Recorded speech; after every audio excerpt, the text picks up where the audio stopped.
আসসালামু আলাইকুম। ৭১ ইতিহাস টেলিভিশনের পক্ষ থেকে সবাইকে স্বাগতম। আপনাদের সাথে আছি আমি মোহাম্মদ শুভ।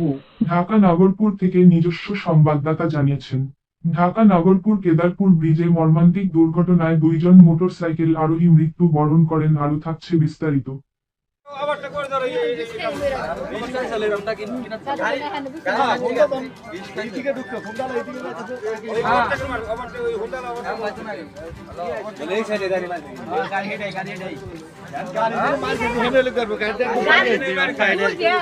এই ট্রাকটি একটা হোন্ডাতে দুজন থাকা লোক হোন্ডা চাকের নিচে চাপা খালি হোন্ডা দুজনকে